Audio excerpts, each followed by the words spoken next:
Good evening, everyone.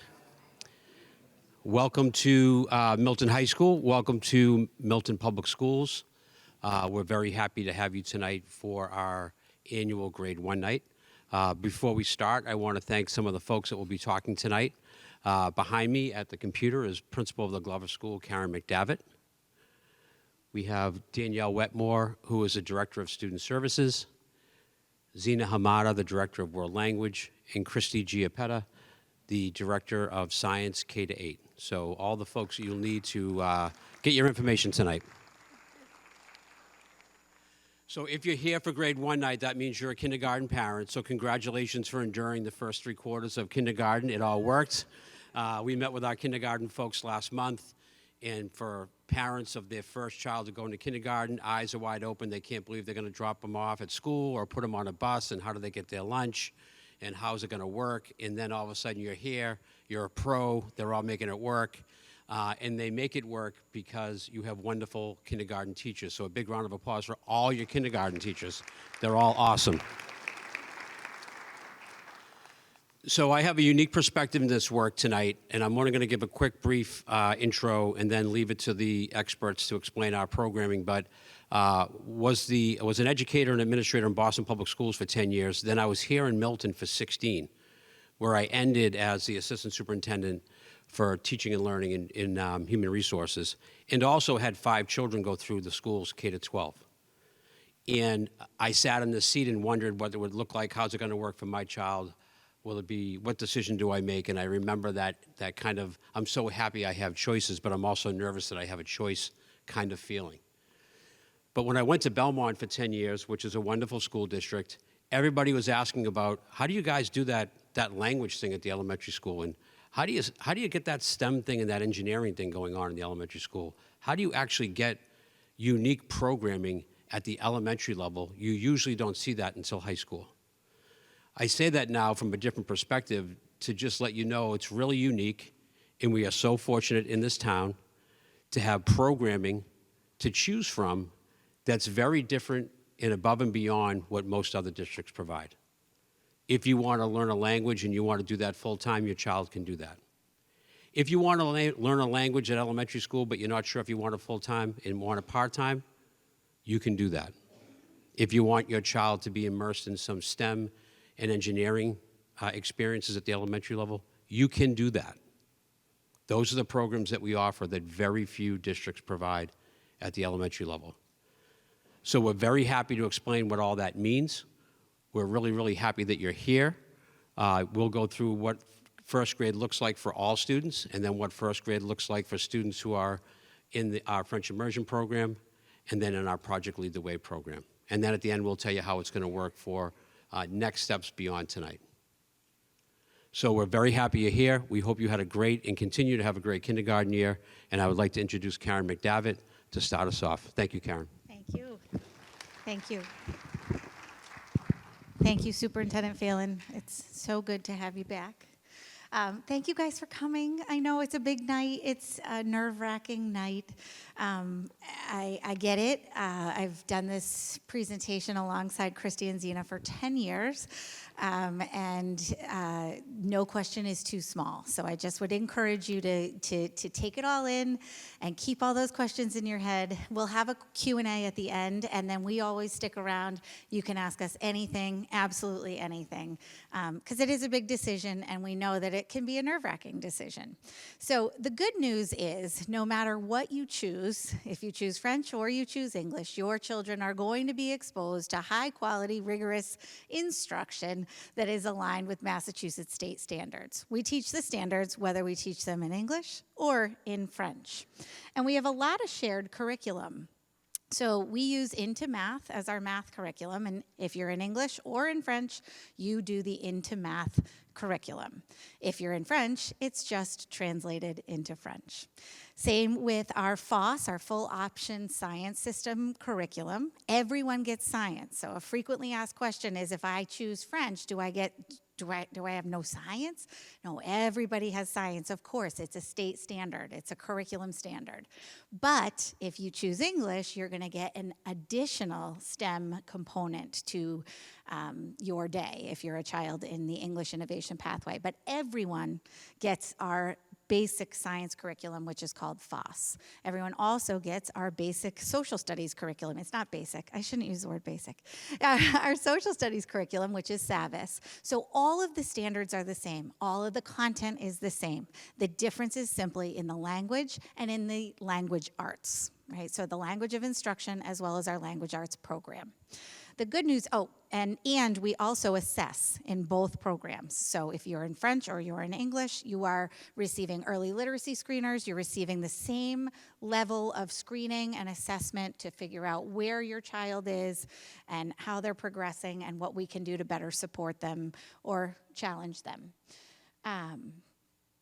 The exciting news, this is like breaking news, so you guys might be some of the first to hear this, is we just completed a very rigorous curriculum adoption cycle for our English language arts curriculum. So if you have children in the Milton Public Schools and your kindergartners this year are participating in a curriculum called Reach for Reading.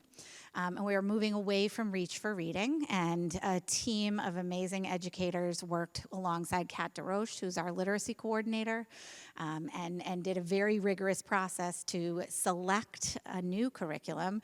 And we are going to be, if you heard me say math is into math, our reading curriculum is going to be into reading, produced by the same company.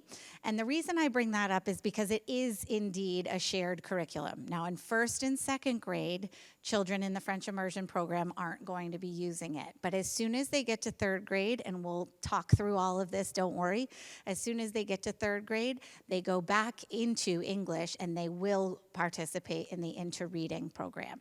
So the reason we want to highlight that is because a lot of you are probably sitting here and saying, you know, what are the differences? Really, what is it going to look like? How is it going to be different?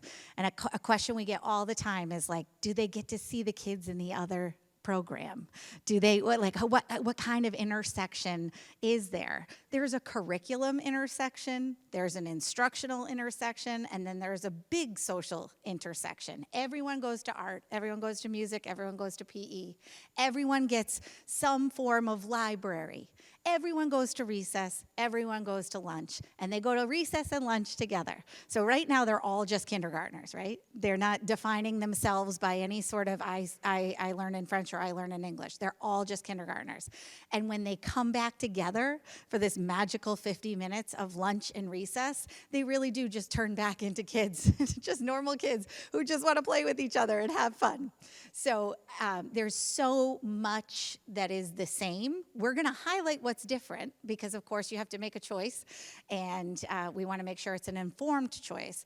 But we want to start by saying the standards are the same, the instruction is the same, the curriculum is largely the same, although it might be translated, and the exposure to everything that children need to be exposed to is the same regardless of which program you choose, which hopefully is a little bit comforting as you make this decision. So I'm going to turn it over to Christy. Christy is our K-8 science coordinator, and she's going to talk you through the English innovation pathway.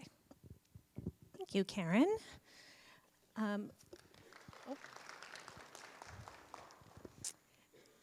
First, I want to just, as Karen stated, my role is to support science, whether you're in the French or the English pathway for kindergarten through 8th grade. And as Karen explained, all of our students, regardless of which program you choose, will have the same science curriculum. We use FOSS. It's a standards-based or standards-aligned, hands-on, inquiry-based curriculum. We do some really amazing hands-on stuff in every classroom. And the only difference, if you're in the French pathway, your sort of slides that your teacher is going to use, the language that you use will be French. And it's pretty exciting. They learn a lot of great vocabulary through French, or through science in French. Here in Milton, let me switch my slide. We use Project Lead the Way as our STEM curriculum in the English Innovation Pathway. So students in grades 1 through 5 are all going to be completing 2 modules each year of the Project Lead the Way curriculum. What you see up here, this is an overview of sort of a basic module, or they use the same system each time. Students have about 1 hour a week of STEM in addition to science. So everybody has probably somewhere between 60 to 120 minutes of science a week between K through 5. If you're in the English Innovation Pathway, you'll have an additional hour of STEM weekly. Each module follows the same format. There's an introductory story with kids their age that have some sort of problem.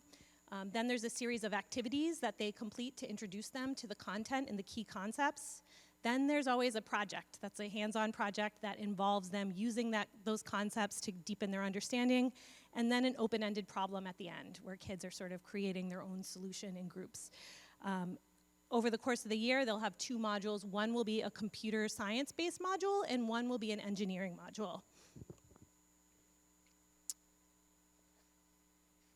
This is an example of, these are the modules that we use in grades 1 through 5.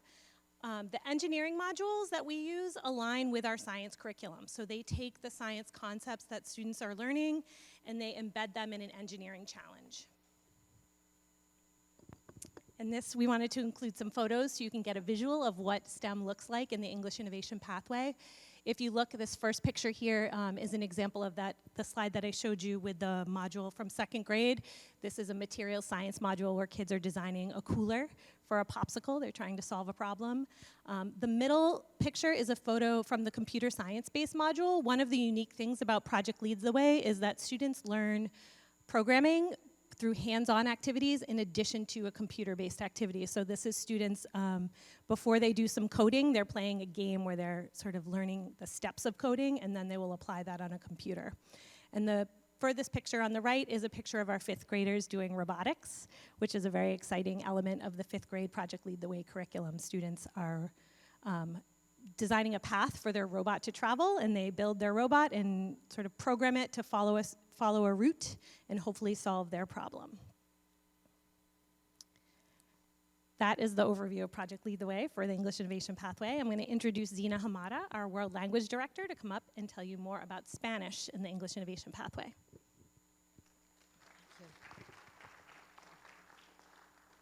Hi, everyone.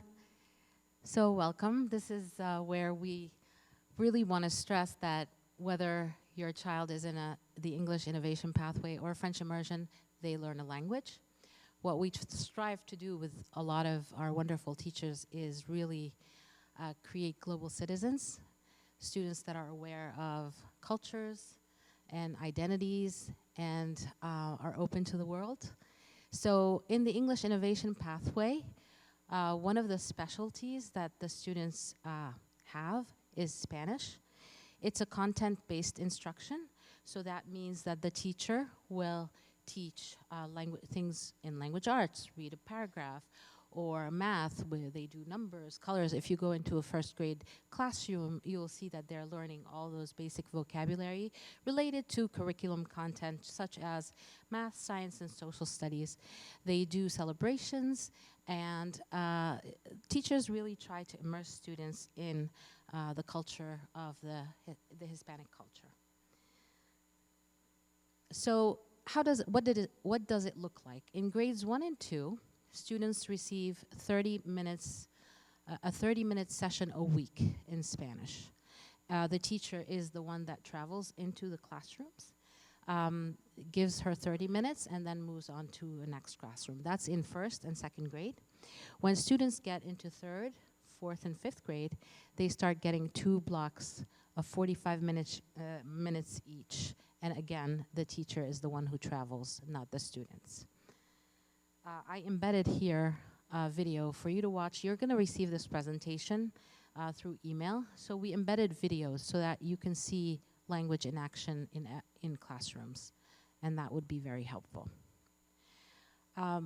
Because I'm very proud of our language department in this district, we really do a fantastic job. I like for families to see and understand what's the pathway for language in Spanish, Latin, and French. So students who have successfully completed the 5 years at the elementary level in Spanish move to middle school. There, they can either choose to do Latin, change the language completely, or continue in Spanish. But because they've done 5 years of Spanish instruction at the elementary level, we have 4 levels of Spanish at the Pierce Middle School. So they would go into either Spanish A or B. Most, if not all, our students go into Spanish B. There are some cases where students come into 3rd grade, are not comfortable enough, or come into 5th grade and never took Spanish. We have a class for them as well. So there are 4 levels of Spanish in a 3-year middle school. So we have flexibility in the leveling. By the end of 8th grade, and this is the great news, by the end of 8th grade, when they want to move to the high school and come up here, those students who have finished the 5 years at the elementary in Spanish and finished 3 years at the Pierce Middle School will go into Spanish 3 at the high school. So we would have covered 1 and 2. Does every single student go into 3? No, but if not, they go into Spanish 2. So we have a level for everybody as well. Usually the recommendation comes from the 8th grade teacher. Same with Pierce, it comes from the 5th grade teacher. And I want you to know this information to see the pathway going upwards. Now I move to the French Immersion Program. So French Immersion is exactly what it says. It's an immersive program. Students are not learning a language, they are learning in a language. French is the tool of instruction. In grades 1 and 2, all subjects are taught in French, except the specialties, where students go and visit the specialist in art, music, physical education, and educational technology, which are taught by specialists in English. I did not include library because Milton is very lucky to have a librarian who is Francophone. He speaks French, and he visits all 4 elementary schools. So students in French Immersion get their readings in French, students in English Innovation Pathway. Also, he speaks a little bit of Spanish too. Grades 3 and 4, so grades 1 and 2 are 100% in French. Teachers speak French to the students all the time. We are not going to worry about fire drills and emergencies. Teachers switch to English really quickly to get things moving really fast. So in grades 3 and 4, of course, this is where MCAS, well, for now, MCAS, students used to take the state exam. So 50% of the curriculum in 3rd grade stays in French, and that would include French language arts, social studies, and science. But they will take their English language arts in English, and their math is in English. Now in 5th grade, that's where they had the MCAS in science, so science switches to English. So students would have taken grade 1, 2, 3, 4, 5, French language arts. They take science, 1 through 4 in French. Social studies is always in French, grades 1 through 5. So in grade 5, 70% of the teaching is in English, and 30% is in French. Okay? So what do we mean when we say French immersion? That's an instructional model where the general school curriculum is taught in the medium of the target language, which is French. The program continues through high school. It does not interrupt. It stays on through high school. The elementary French immersion program, we like to say, is a commitment. When you enter an immersion program, you have to stay in an immersion program. Have to is a big word, but it's preferable because, you know, language needs work and it needs to be maintained. So when the students are immersed in French, they continue usually in French immersion. Very rarely do we see anybody pull out. Students who come in after grade 1, a lot of parents come in, move in, out, etc. They'll need a placement test, definitely, because this is an immersion program where they're learning everything in French. So we need to make sure that students are able to be successful with the tool, which is the language. Formal English instruction starts in 3rd grade. The skills in reading and phonics we've seen through research, through experience, through observation, that the skills in phonics, reading, transfer from French to English easily. And then the students will typically learn to read fluently in English.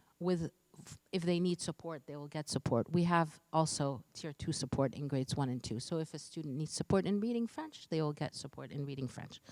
Our reading specialist is sitting right here. Lève la main, Mariam. Right there. Okay. So what's the process? When you enter a French immersion, and every year, I've been here since 2008. Every year I go into a French immersion classroom in grade 1 and the kids are like, what is happening? You know? During the first month, the teacher has a lot of output. So the kids are the input is coming from the teacher, right? There's no output from the students. Come November, December, I go back in and it's a different world. Everybody's speaking in French. Everybody's asking questions in French. To the bathroom, asking questions about, you know, the lesson. The language comes out. They need a little bit of time to process and then everything starts coming out. So that's in a matter of weeks. You will see increased participation in French conversation. October, November, December, that it becomes like full-fledged French speaking in the classroom. So parents are always worried. They say, well, I can't help them. French immersion programs are designed for non-French speakers. So this is what they're designed for. Those are not native speaker programs. So you are not expected to know French when you come into the program, nor is your child expected to know any French, 0, when they come in. So you're not going to be always able to understand materials used in class, but teachers make sure that your students do understand what they need to do. And if they can't make an assignment or understand an assignment, there's never a penalty. Oh, you didn't understand. You know, teachers are very understanding like that. They're always available to answer questions, yours and your students, the next day. And the math homework will always go home in English. Okay, like Karen said, it's the same Into Math program. So we translated the workbook and the slides that are used in the classroom, but the homeworks will stay in English for you. So already at a very early age, students are able to read in both. Parents and guardians are encouraged to read stories in any language at home. I grew up trilingual. I speak 3 languages. I was read to in 3 languages. It never confused me. Maybe your students read in French to you and explain stories to you. You may understand. A lot of parents start understanding a little bit by 2nd grade, and they love doing that. So we've attached here a sample of a home communication from teachers to you and some resources that you can look at after this presentation. We use many platforms. We use Lalilo. Lalilo is a platform that we use grade 1 to 5, and this is a platform that is French from France. It's a francophone. And we said, well, the first year, we want to use it and see how our students do. They've created 7 levels and 7 worlds that they call worlds, where students dive in. It's adaptive, you know. So we said, let's try it. Our students are thriving in that program. They love it. And they can work on adaptive exercises in phonics, word recognition, comprehension. And then they journey through those different words. They collect badges, and they unlock. We have some 5th grade students who have already done the work up to 7th grade. So we need to find more. And the teachers on that platform, they can track the work of the students and assign work. If they see that a student needs work on this kind of phonics lesson, they can create that in Lalilo and assign it to the student. This year, and I don't know why it's very, okay, we started, I don't know if you've heard of UFly in English, which is a phonics-based instruction. We use it in French, and it's called Sonographe. It's the same exact program that teaches phonics to students, and we use it in French. Okay, I hope you can read that because I barely can. I will fix that, though. So what do we do with assessments? So we do screen students. Until the state of Massachusetts 100% accepts and adapts the Acadiens reading français, we still use DIBELS twice a year, like in the English program. Our students are assessed through DIBELS, but we assess them through Acadience as well. Acadience is the DIBELS in French. It's right now used and accepted in Canada for as a screener, early literacy screener. So I said here that it mirrors the DIBELS in English, and so our students take both exams. So in grades 1 through 5, students are assessed for reading and reading comprehension through various leveled texts as well. And the parents are able to access these through PowerSchool. We'll learn about that in the future. So we also, French immersion, we get a lot of requests. Can we visit a French immersion classroom? It becomes really disruptive for both the teacher, the school, and the students. They don't want to have so many strangers in their classroom all the time, and we get a lot of those requests. So we put an ask out for teachers. Can you just take a snippet so that parents can come and look and see how science looks in French, how small group looks in French.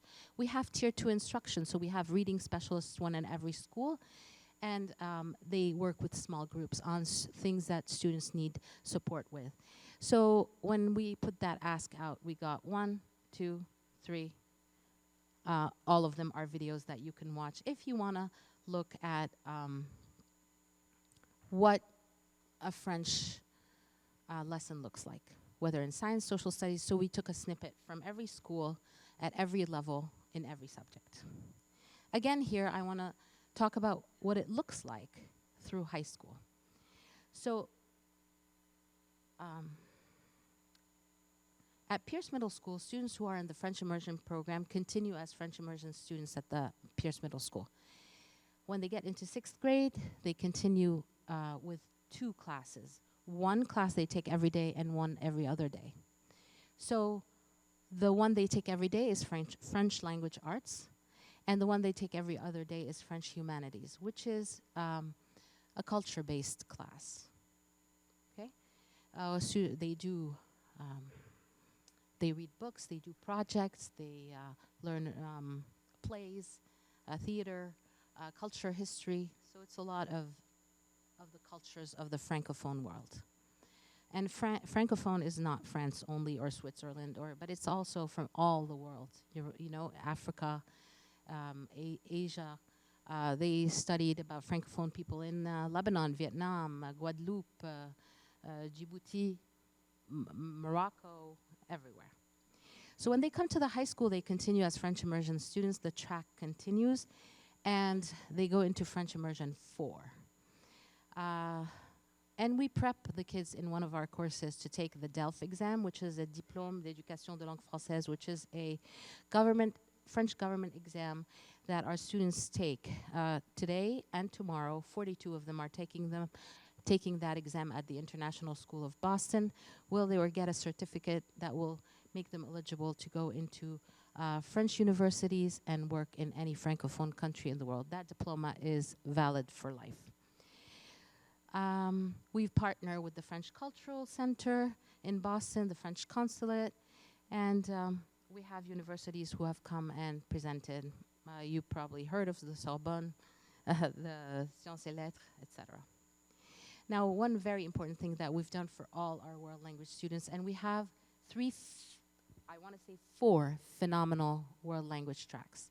We have the Spanish that goes grade 1 to 12. We have Latin that goes 6 to 12. We have French immersion that goes 1 to 12. And we also have French non-immersion that starts in grade 9. What Milton has done this year, and we're all very proud of this, with our new superintendent, we said we want to start the Seal of Biliteracy in Milton. You know, with such a strong language program, we are not part of the state seal of biliteracy. It's not acceptable. So students have to prove that they are proficient in 2 languages. One would be English, and that is proven through their MCAS scores. This is changing, but it has to change at the level of the Department of Education, not our level. Until they do, we're using their MCAS scores. But they also have to prove proficiency in a world language. And that world language does not have to be a world language we teach at Milton High School or in Milton. It could be their home world language, right? So we will test them with AP. If they have an AP score of 4 or 5, they'll get the State Seal of Biliteracy with or without distinction. We also have the Latin AP and the Spanish AP. Our French immersion students take the DELF, which also makes them eligible for the Seal of Biliteracy. The B1 is just the seal, the B2 is with distinction. But our other students who have world language at home, I will order a test called the STAMP test from a company, and we will give them the test here at Milton High School. We're giving it this year on the 31st of March, and we're having students test in French, Latin, Spanish, who did not pass AP or not take AP, or didn't take the DELF, or didn't get a 4 or a 5. So they'll get that test to prove their proficiency, and we're giving it in Russian, Mandarin, Greek, and Portuguese, Brazilian Portuguese. So this is going to be the first time in Milton, after so many years of phenomenal world language programming here, that our students are going to be getting a seal on their diploma and a line item on their transcript. And there. Thank you.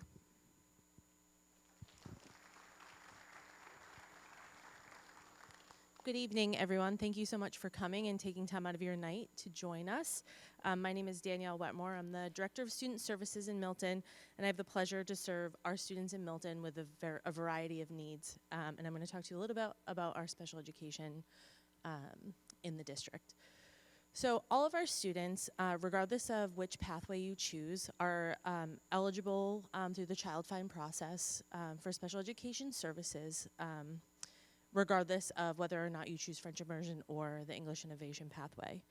Our students all have the same rights to educational screenings and evaluations, regardless of which strand you choose. Oh, sorry. Of course, I'm the one that can't do this. Am I not? There we go. Thank you. All of our students must go through the Child Find process in order to be found eligible, and a special education team gathers together, which includes the parents, to identify students as needing an individualized education program, which provides direct services to students in their areas of need. A continuum of services for our students can look in 3 different ways. Consultation, which provides support to classroom teachers and related service providers to ensure our students are getting the supports they need within the least restrictive environment. Our second tier of supports are direct services provided to students in the classroom, and service providers will address those goals alongside teachers in the general education setting. And our most restrictive support is our pull-out services, where a special education teacher or related service provider would provide those supports in a smaller group or individualized outside the classroom setting. We get a lot of questions around our phonics support. As Zena mentioned, that there are French reading specialists as well as English reading specialists, so the team will determine what level of support student needs if found eligible for an IEP. Additionally, we have a number of special education specialized programming, so if your student qualifies for that level of support, the team would determine that as well, and those are around all 4 elementary schools. I'll now turn it back over to Karen. All right. That was a lot of talking, and I'm sure you have so many questions. All of those slides actually are in direct response to questions that we get year after year after year around individual student learning profiles, right? Everybody's their own learner, everybody has their own strengths, everybody has their own challenges, and we are built to support those strengths and those challenges regardless of whether your child is in English innovation or French immersion. You heard about English reading specialists and French reading specialists. You heard about special educators who service children who have identified special needs. We are built and designed to support your children regardless of the program that you choose. So now you want to know, like, all right, now how does this work? What do I do? What's next? So yes, you have a crossroads in front of you. You have a big decision to make. It's not the end of the world. I promise it'll be okay. But you do have a big decision to make. And as Zena said, it is a commitment. The reason we say that is because about 10 days in, every single year, I'll get a call. Celeste, the principal of Tucker, who's here, will get a call. We'll all get calls, and it'll be a parent who is hysterical. And they're hysterical because their child has come home hysterical every single day. And they've said, I don't know what's happening in the classroom, and that lady's talking, and I don't understand anything she's saying, and I just want to go in that classroom where she's speaking English. And we say, it's going to be okay, I promise you. And I've been doing it for 10 years, and it's never not been okay.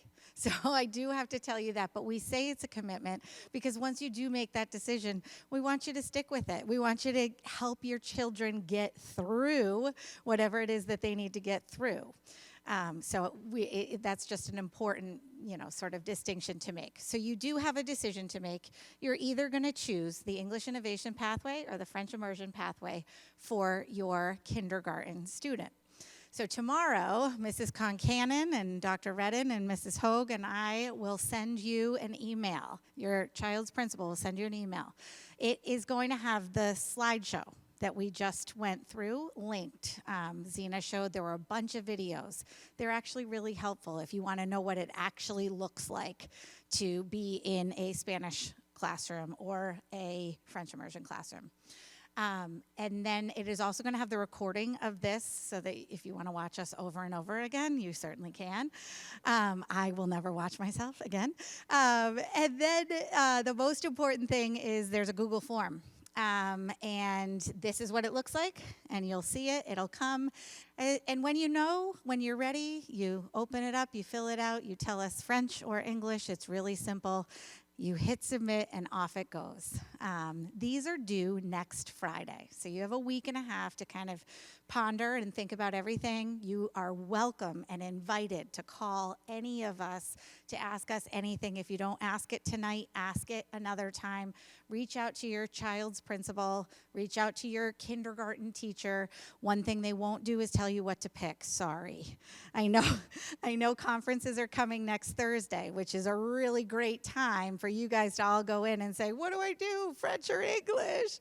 They're going to tell you it is the family's choice, and that is entirely true. We don't weigh in. We don't tell you what we think your child should do because you know your child better than us. We know them pretty well, but you know them better. So you're going to get this form. You're going to choose French or English by Friday at 9 a.m. of next week. We ask that as soon as you know, go ahead and fill it out. It just helps us to start shaking out the numbers. And that's really the $1 million conversation, right? Is every year we'll get asked, are you going to have 2 strands of French at Glover next year? Are you going to have 1 strand at Tucker? Are you going to have 2 strands at Collicott? And the answer is we have absolutely no idea until you fill out that form and submit it, right? Because it's entirely parent choice. So it literally is like playing the lottery. I have no idea what I'm going to end up with. I can't predict in any way, shape, or form until those forms start coming in and I see how many French and how many English. So in the best case scenario, if you pick French, you get French. And if you pick English, you get English. Guess what? You get English no matter what. If you are choosing the English Innovation Pathway, you get English no matter what. And you get English in your home school. So wherever your child is in kindergarten, if you choose English Innovation, your child is staying put, staying with their friends, staying in their school. And we try as hard as we possibly can to do the same for French. Every once in a while, and it happens in every school, every once in a while we run out of room in French. So I want to talk about that and what that looks like for a minute. I also just want to highlight that you may hear about class size, and French immersion first grade classes are generally bigger than English Innovation for first grade classrooms. And that's for really good reason. When anybody moves in after first grade, they go to English, unless they happen to be French speakers, and then they take a test, and then they can test into the French immersion program. So we have to start our English classes lower because we have so many move-ins every year, and we have to be able to accommodate them. If we started our English classes really big, we would not be able to accommodate anyone who moves into this town. And as you know, because you're residents of this town, it's a popular place to be. So every school also will have a minimum of 2 English classes. And this is all part of a policy around French immersion, but we all have at least 2 English classes. We might have 3, or we might have 2. So what happens if you really want French and you choose French for your child and the numbers start coming in and we realize that there just isn't enough room in the French classes because we need to keep our English classes at a certain size and because we need to have at least 2. And if you're at Tucker, there are only 3 strands, so it gets tight, right? So every school has 1 French immersion class. That's a guarantee. So there's always going to be a French immersion class, and we cap those classes at 26. So 26 kids in your child's grade are guaranteed to get French immersion if they choose it in their home school.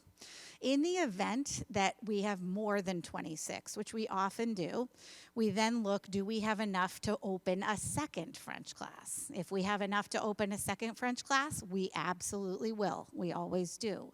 But sometimes it works out where we have like, I don't know, 34 or 35, right? So that's not enough. That's 10 extra, 9, 8 extra. That's not enough to open a second class. We can't have 2 tiny little French classes as much as we would love to.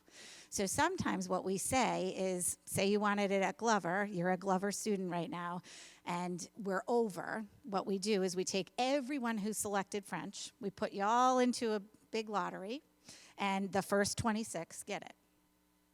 Then, if you're not one of those 26, we look at the other schools. And I might look at Tucker, and I might say, hey, but Tucker has 3 seats. So then we'll go to those next 3 people on that list, and we'll say, do you want to stay at Glover and go to English, or do you want to go to Tucker and do French? And if you do choose to go to Tucker, we'll bus you for free. And you stay on your home school's wait list. So sometimes things change. People move over the summer, and all of a sudden a seat might open up. If a seat opens up, the principal, your homeschool principal will call you and say, hey, guess what? You're number 27 on the list, and a seat just opened up. Do you want to come on back? And that is the way that process works. So the only important thing to remember is sometimes we'll have parents who will choose French immersion because they are like, I just can't decide. I just don't know. I don't know what to do. So I'm going to choose French. And, I'm going to hold that spot, right? I'm going to hold my seat in French, and I'm still going to figure out, and I'm going to see how it all shakes out and see what all the friends pick and do all of that. We really, really discourage you from doing that, one, because it really messes our process up. But more importantly, if you play a game like that, you might lose your homeschool English seat. So I say, I'm going to do French at Glover. I'm going to fill up my English classes, right? And then say in July, you're like, hey, Mrs. McDevitt, we're not going to do French anymore. We want English. I might then turn around to you and say, I've already filled my English classes, so you're going to have to go to Collycott in order to get English. So we just say that as a cautionary tale to encourage you not to try to hold a seat. You just got to kind of make a call. And I know it's not easy, but decisions are hard. So I sort of talked through all of this already. If you have twins or you have triplets, they are 1 entry in the lottery. So they move as a package. We would never split up children. And occasionally, I actually think it's happening right now at Tucker, occasionally that means that we go to 27 in a class because 2 for the price of 1. So... and as I said, if you opt to change schools, you stay on the wait list. We watch the wait lists all spring, all summer long. We really do try to everything we can to get everybody where they want to be in their homeschool, preferably. So tomorrow you're going to get the email. It's going to have the form. If you know what you want to do, hit it and send it, and off you go. It's not a first come, first serve thing, though. So don't worry if you're hemming and hawing up until 8:59 a.m. on Friday next week. That's okay, because we don't start looking at any of it until next Friday at 9 a.m. What we will do is we'll take all those forms, we'll sort them, we'll look at them, we'll figure out numbers. We all sit together. Superintendent Phelan leads the process, and we all sit together and we say, okay, how's this going to shake out? And again, we have no way to predict. It's entirely up to you. And then if we need lotteries, we'll start communicating about lotteries. I'll send an email that says, hey, you chose French immersion, 40 families chose French immersion, we have a lottery, and then you'll know that you're going into the lottery. Then you'll find out if you're in that top 26 or if you're in the wait list. We'll just keep communicating with you all the way. And again, if you choose English, there's none of that because you get English in your homeschool, guaranteed.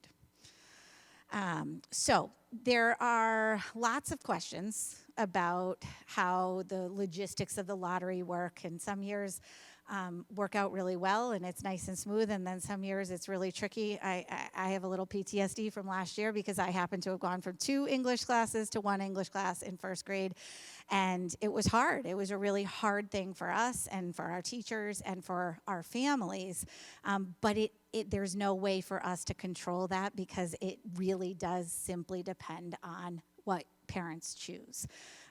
So there is a school committee policy. I'm going to turn it over to Superintendent Phelan to kind of wrap it up, talk about that policy.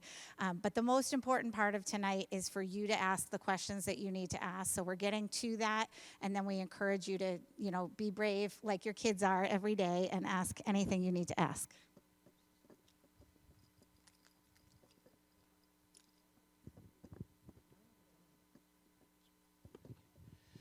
So lots of information. There'll be time for questions, but I just want to do a couple of things before we go to the question part and talk a little bit about policy and talk a little bit about the calendar.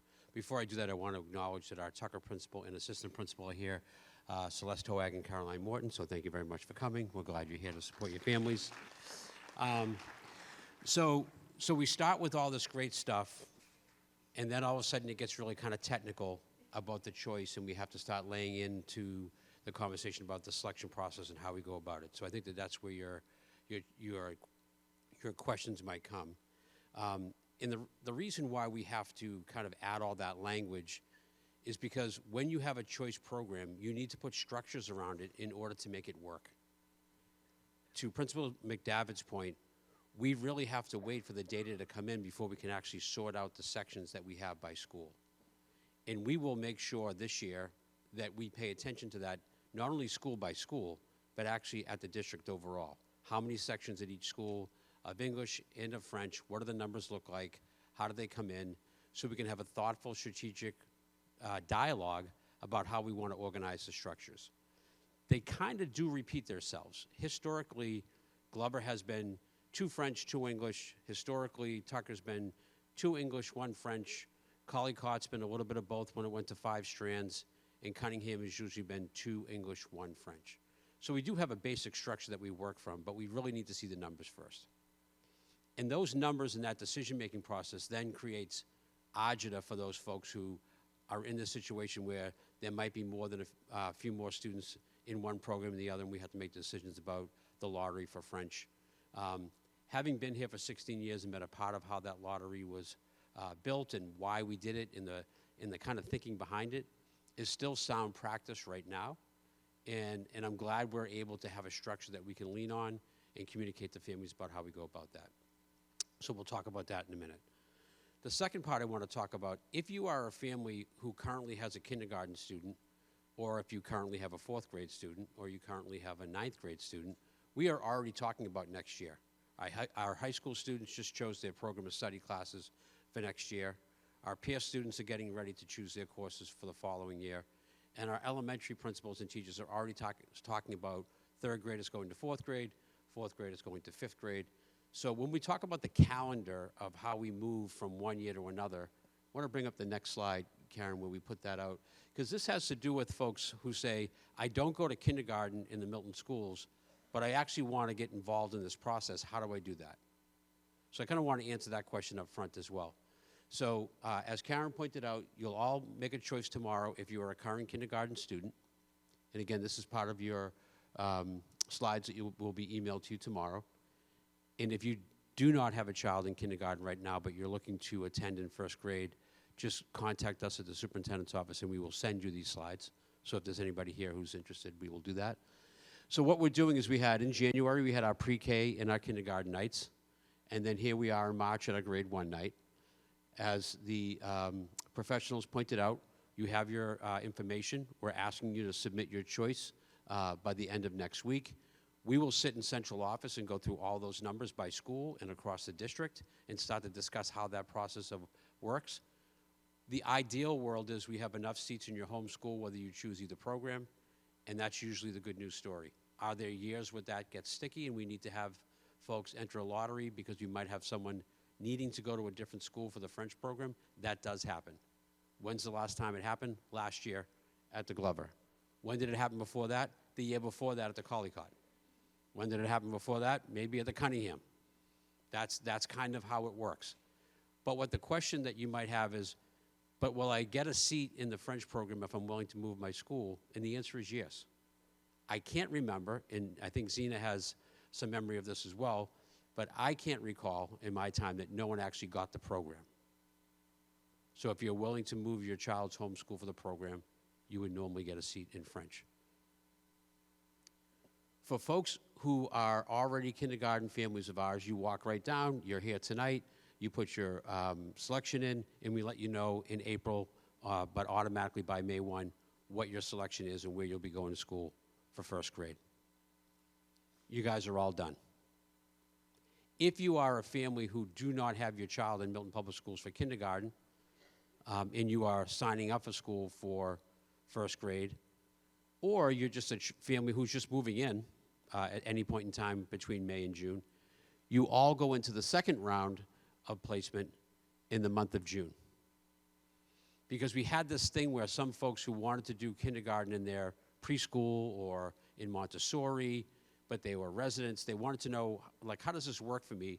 Because I really want to keep my child in private K for the year, which is totally fine, that's your choice. But we wanted to make sure that you knew exactly where we would be placing your child. Anybody that moves into town in first grade, or any grade, by the way, in the month of July will be placed at the end of July, and anybody that comes in August will be placed in their school at the end of August, at the beginning of the school year. And again, a lot of that is K to 12. It's not grade 1 specific. So this structure is universal for all of our K to 12 students, and we have the embedded process for our grade 1 students as well. The policy that you want to talk about that we had on there before basically talks about the procedure that we just explained of how everybody has access to both programs, that both programs, because it's choice, we have a district procedure and protocol behind that policy as to how we place your children, and that's just what I explained to you verbally. If you want to go on the website, you would see the chart that I gave you in the slide before, and you could see the process that we go through. So back to your decision. How many of you have children older than kindergarten and have been through this process before? You're still here. It's all worked out. Everybody's good, right? Yeah. And how many of you don't have children in our current kindergartens and you're here because you might have private K or looking to move in? Welcome to Milton Public Schools. We're glad you're here. We want to make sure that your questions are answered, that you feel comfortable making your choice. I told you that I had 5 children go through the schools, K to 5. And the first question usually is, what did they choose? So I had 3 of my children choose English, and that we chose 4, 2 of whom also were in the French immersion program. All of them are good kids. They're healthy. They went to school. They come by on Sunday most of the time. Sometimes I don't want them to come by on Sunday. And I'm so proud to be a Milton Public School parent. Right now you're making what you feel to be a heavy decision about grade 1, but you already made a decision to live in this town, to be part of a wonderful K to 12 community that had their girls hockey team win the championship of the state on Sunday. The robotics team plays in the state finals on Sunday. The theater program is in the finals in Boston. Big weekend for them. They were in the semifinals in the theater competition. You already know, if you're a Milton parent, that you have great teachers, you have great principals, you have great supports. The communication coming from your building is great. This will continue. You will enjoy your time in Milton. We want you to be a K to 12 parent. We want you to be, if you stop in the lobby, you see some of the good things that just happened this weekend at the high school. So this choice is part of the 13-year marriage that we have with you that we want to continue.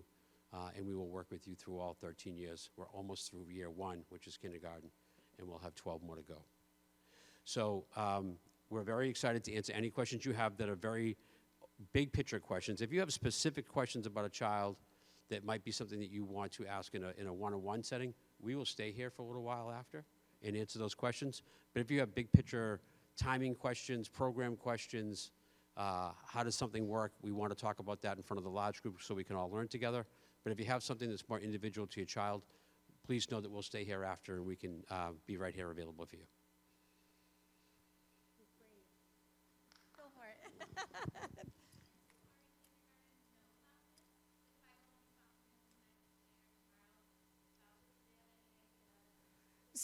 So do they know? Yes, because they are across the hall from a classroom that is parlez-vous français all day, and they're like, wow, that's cool, right? They know, yes. Do they know that it's a decision that their grown-ups are going to make? I don't know. I don't think that the kindergarten teachers generally talk about it with the kids, because again, it's totally a family decision. But your child definitely will have observed the fact that some first graders are learning in English and other first graders are learning in French. So you could certainly start that dialogue with them. Remember that they're 5 and 6 years old, so they're going to tell you all sorts of crazy things about what they think is happening. So always ask us if you need to verify anything. But yeah, it's a good dialogue to have.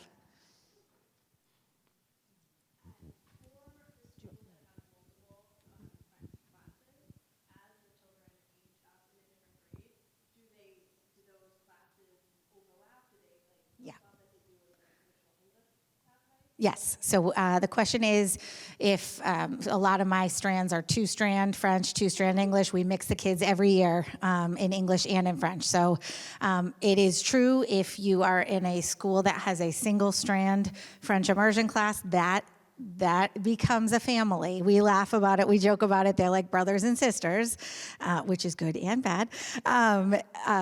So if you are in a single strand, you will be with those kids. And that is something to think about, right? You'll be with the same kids all the way through. The only thing is in 5th grade, we do something really magical. Zena talked about the 70-30 split. So what we do is the 70% of the day that's in English, we mix all the kids back up French and English again. We throw everybody into the same pot, we mix them up. And kids are learning alongside kids that they haven't learned alongside since they were in kindergarten. And it's really fun. They make all new friends and connect with old friends. So, but if there's 2 strands, we mix them every year. So you'll have a sort of mixed bag every year. But single strand, that is a reality.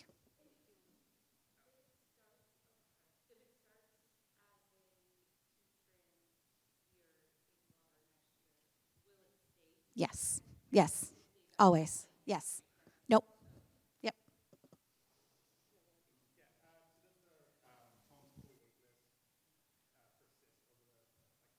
Yes. I have had kids come back in 2nd grade. Most of the time, to be honest, when I reach out, they're like, oh, they're really happy where they are. But thanks anyway, Mrs. McDavitt. But yeah, we keep an eye on it. We always have it. I want to add to that at any time you want to transfer your child from one school to the other, you just have to ask for that transfer in the spring to be considered for the fall. So I might be living in one street and I could move within a year in 3rd grade and live on the other side of town, and I might want to keep my home school that I've always had, and you can do that. But if you also move and you find yourself closer to another school, you can do that as well. So just generically, you should all know that you have a right to put in a request for a transfer at any time, whether it's for the homeschool piece of the program selection or just if you move or there's a chance you would like to transfer.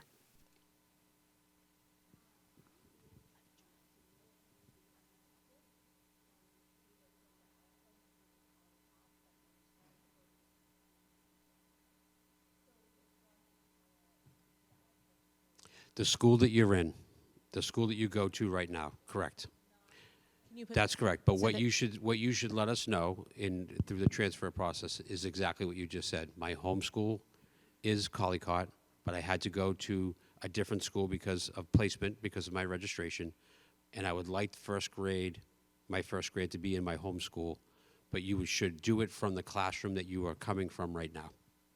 So if you're in school X, where you are now, you should register for that school, but then you should follow it up with an email to say, I registered for Cunningham, but my home school is Collycott. Will you consider me for Collycott for grade 1? And we'll put you on that list, and we'll go through the numbers that way. But you would enroll from the school that you're actually doing kindergarten right now.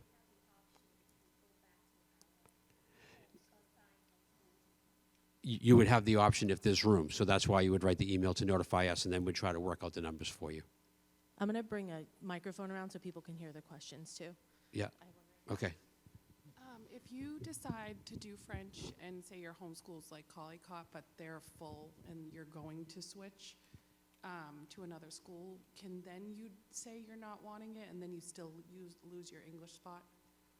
So you get what I'm saying? Like Yeah, say, so I think what you're saying is you want French and you're a Collycott family. but I know my and- son would not be happy if he He- wasn't at and- Collycott. And you didn't get French, right? Correct. And you got Glover, and your son Correct. is like, no way are you Correct. taking me out of Collycott. Then you are at Collycott in English. I You still, do I not don't lose relinquish. that English priority. Absolutely. Okay. So if you were waitlisted, then you have a decision to make, right? So Okay. if you're the first 26, then you're in and you're in your home school. If you happen to be number 32, then you are in the driver's seat. You make the decision, you make the call. And if you want to stay and do English in your homeschool, which many families do, many Okay. families will choose, I want to stay in my homeschool where And my not kid lose. is. And does that, does that also work for like, do you get information like, is there one class this year? Is there two? What is the number of gender? Like, is there 20 girls and two Yeah. boys? So, you know? so that's a really good question. We always get that. We always get the gender question. We also get an achievement question. So if anybody, has the achievement question, do kids achieve at higher levels in English versus French? The answer is no. They are all brilliant. But as far as gender, I can't answer it, right? So I can't answer how many strands, and I can't answer what gender, because again, it's entirely parent choice. So there are some years that are really boy heavy. There are some years that are really girl heavy in both strands. And again, it is like that Russian roulette that we play. So.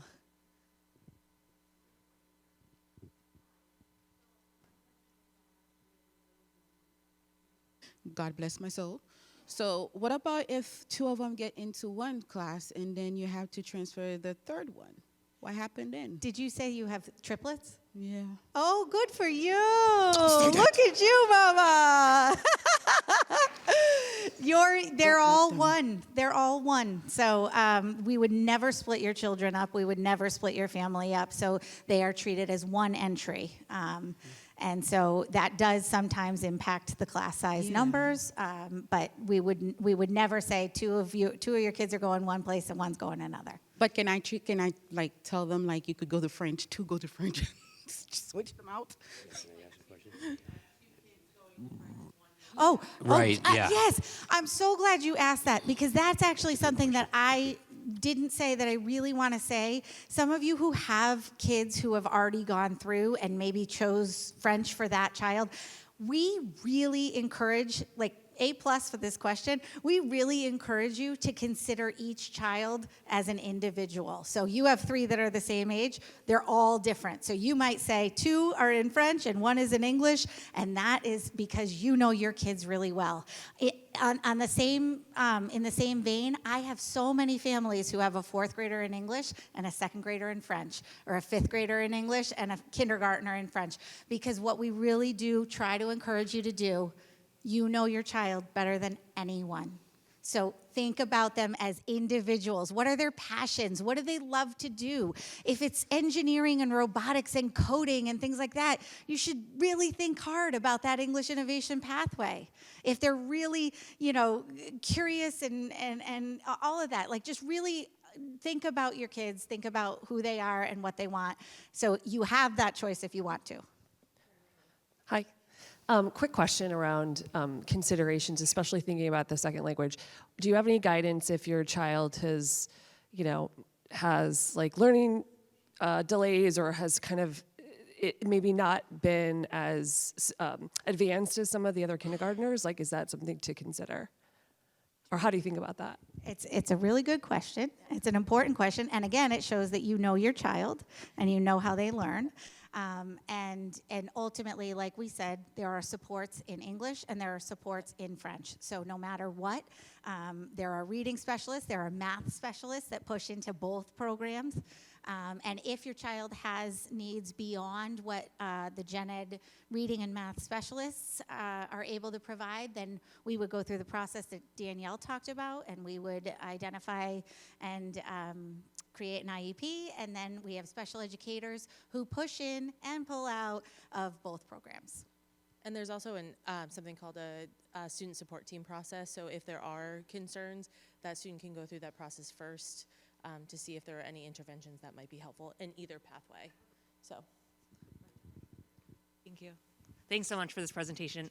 I'm curious, this is a version of the achievement question, if historically you've seen discrepancies in math achievement by the time students reach 5th grade in MCAS or other sort of standardized tests, English versus French. Yep, it's a really good question, and the answer is truly, honestly, no.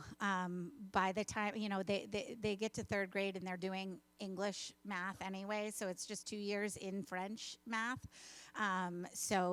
We had a study years ago done, a Harvard researcher actually did a study on the achievement differences between the programs, and she did not find any discrepant difference between the two programs in terms of ultimate final levels of achievement.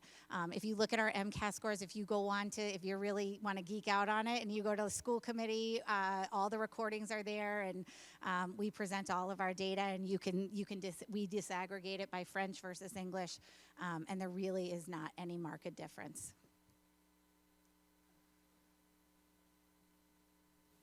About the placement. So if you don't get your homeschool and you're put on the wait list, but you know your spot 28, and so you're holding out that you're gonna, do you have to make a decision to say I'm going to Glover, and then you say yes, but then you get off the wait list? Like how, do you know what I'm saying? I do. So you're number 28, Yeah. right? And so I call you and I say, I'm so sorry, you're number 28.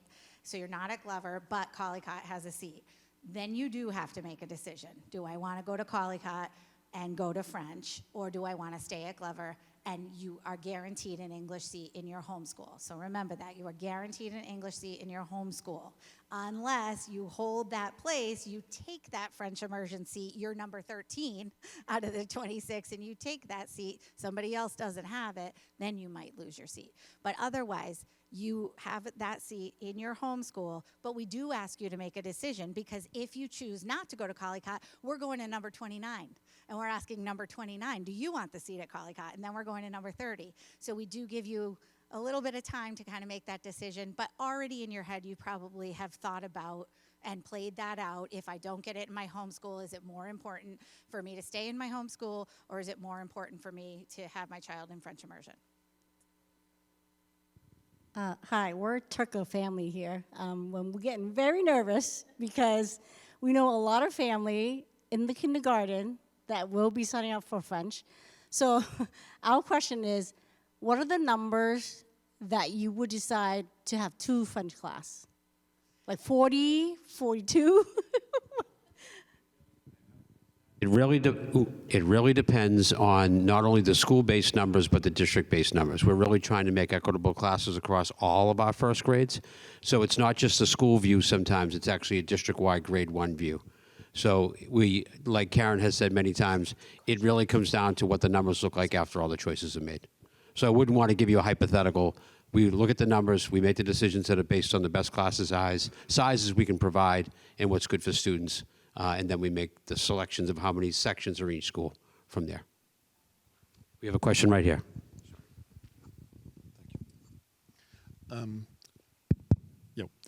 have 2 questions, actually. The first one, how about bilingual kids? They're coming to 1st grade, they speak 2 languages already. In your experience, do they struggle with the French immersion program, or the 2nd language, does that suffer in a way at home? Because now there's English and French. Can you say anything about that? So there's been a lot of studies about language acquisition, and those are scientific studies of how the brain develops. So at a young age, a student, a child is able to get a lot of vocabulary acquisition. So no, they don't struggle. I come from a country where everybody's bilingual. Ever since like they're in preschool, they speak 2 languages and they grow up speaking 3 and 4.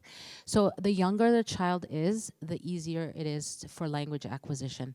And it might take a little bit, you know, to start outputting in the language, but then they output and they become fluently. So now if you come to our high school and you see our Spanish students, like they speak both languages. If you see our French immersion students, they're speaking both languages. But where you see the difference is, for example, our 9th graders who are taking French 1 for the first time, they struggle more than the 2 months that a 1st grader needs to start speaking in French. The 9th graders need probably a couple of years to get there. So the older you are, the language acquisition is harder. So those brains are sponges, and they get the input, and the output starts coming up in multiple languages. You look like you are multilingual, yes? Yes. Yeah. Thank you. The second question would be, so our boy is 6, he will come to get into 1st grade. His sister is 4. Let's say he gets onto the French track, and we sign her up for French, and she doesn't get her home school. Does she have to? Do we have to switch schools? Will they stay together? Is there any chance they can stay together? It's a fabulous question. So I actually thought you were going, sometimes parents will ask us, if one of our kids gets in, does that mean all of our kids get in? And the answer is no. Every year is different. But your question is, if your son is in French immersion at Tucker, and then your daughter comes up and she wants French immersion and she is waitlisted at Tucker and offered a seat at Glover, what will happen is, if we can, we'll keep your family together. So for example, last year, I told you my horror story from last year, right? So I had a family that didn't get French immersion, and they had a really difficult decision to make.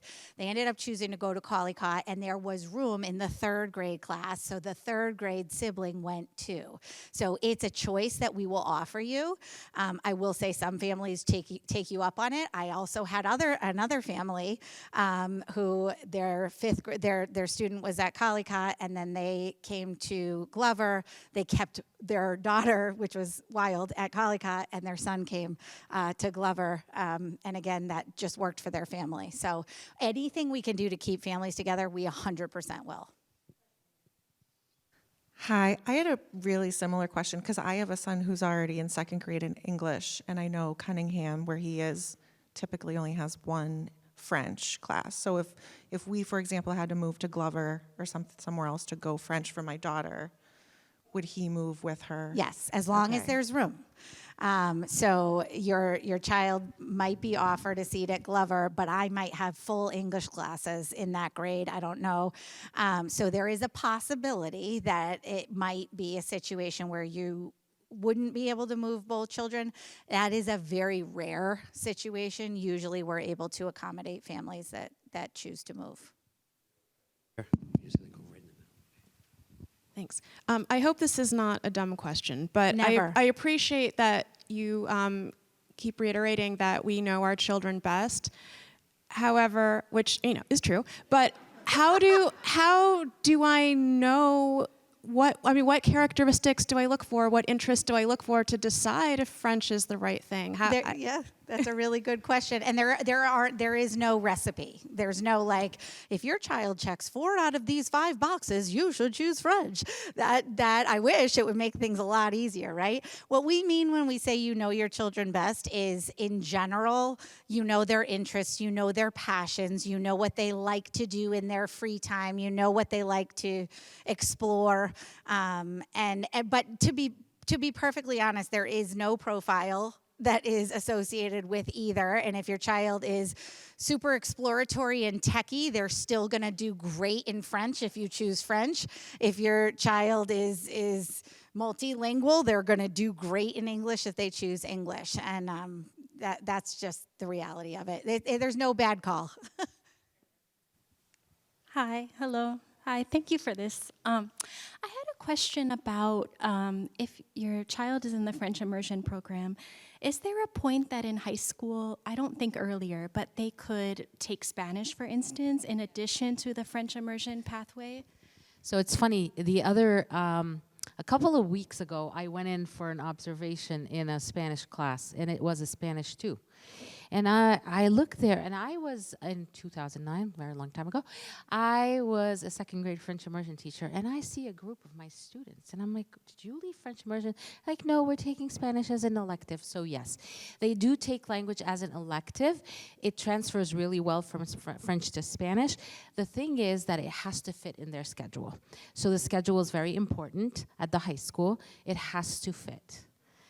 So we're a department of 9 teachers here at the high school, 11 at the Pierce. And in this district, and everybody should be proud of this, we have about 46 world language teachers in Milton. Spanish, Latin, let's not forget Latin, and French immersion and non-immersion. So a lot of Spanish students choose to take French non-immersion because we started here at the high school, French 1, and immersion students take Spanish or Latin sometimes. Yeah. Question back here. Hello. I know you said that if you choose your home school, then you'll get it if you stay in the English immersion program. What is the class size that you would cap it at before you would create a new class? Yeah, so for English? For We English, try to yes. keep them. We try to keep them nice and small. So in first grade, and I can't give you a definite, but we try to keep it around 22. My English classes right now are 20 and 21 at Glover. So we try to keep them relatively small. Again, knowing that they may grow, where our French immersion classes likely won't grow. So like what would happen if you got to like say 27 or 28? Would you just have two classes We'd of be 14? adding an English class, and that's actually exactly what happened last year at Glover. We had so many choose English that we were not going to create 2 very overloaded English classes. We couldn't do that. We would then not be able to accommodate a single move-in for the next 5 years. So we had to add a 3rd class, and that caused the ripple, but we will always do that because English is their native language and they are entitled to an English instructional experience in their home school. Awesome, thank you.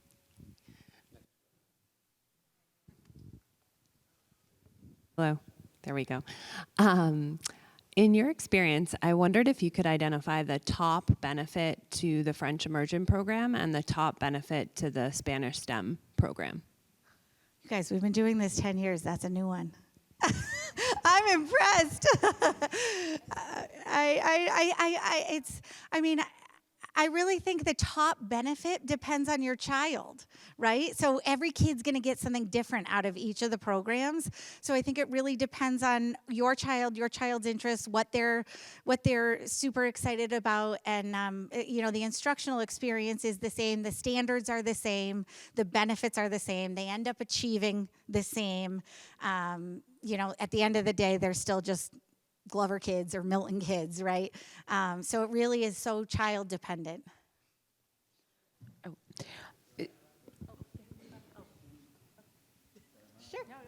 Yeah, that's okay.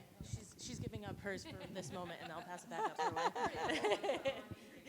while. I owe you. No, go for it. And don't worry, we'll stay. Don't worry. As educators, is there a learning benefit apart from acquiring a second language?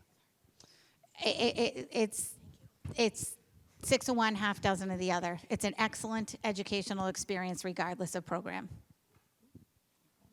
I'm in the back. We have a question over here. Then we have one more question here, and then I'm going to assess to see how many more we have left so we can actually answer further questions more one-on-one if needed before we lose too many folks. So Danielle, you have a question right there. There we go. In the scenario that was described here, where like you're going to have to decide if you want to go to another school because you're number 28 or not. Yeah. Should I just be should people who are doing this prepare for that scenario because we're going to have 24 hours to decide, or how much time are we going to have to decide? Yeah, so if you choose French, be thinking about that, right? If you choose English, don't worry, you're good. You got your homeschool, you're all set. But if you choose French, that's a reality that maybe is in the back of your head that you toss around, talk about it at home, think about it, play it out. But no, there's no time clock ticking. No one's going to call you and be like, you have 5 minutes to make this decision. So we'll work with you and give you the time that you need. But yes, it is a reality and it's something to think about. Here, and then we'll go down front. Thanks. I think I'm still trying to understand how it will be determined how many classes, and I'm not asking for a number, but is it correct to understand that you'll look at the English classes that are needed at each school, then look at sort of what the French wait list would be, taking that into account, and then do you have to save spots? Do people moving in, are they entitled to English spots at specific schools, or is that a district-wide consideration? So that's a district-wide consideration. So that's why we have the schedule where we go round 1 to round 2 to round 3. So that way we're placing students as they come down from each chunk of that. And I want to reemphasize that the framework that we have is traditionally at the Tucker, we're 2 English, 1 French. Glover has traditionally been 2 and 2. Collicott's been 2 and 2 or 2 and 3 because they have a 5-strand school, and Cunningham's been 2 and 1. So we kind of start with that Boilermaker, but when the numbers come in by school and then by district, we have to make some decisions based on that. And to the point of the English question, we really start there and try to figure out what that looks like first before we move into how we work through the French numbers as well. So any last questions before we bring this to a close, and we will stay up here for a few more minutes. We have a parent of triplets, and she gets to ask 3 questions because she has 3 children. I have 5 children, so I get to ask 5 questions. How's that? She's earned it. She's earned the chance. Thank you. Have you ever had a parent call you in the middle of it and be like, did I make a mistake? Or I have made a mistake, I want to change? Yes. Do you have space for them? So if a parent says, I made a mistake and I want to move my child, has it happened? Yes. Do we ever end up moving? Very, very, very, very, very, very, very rarely.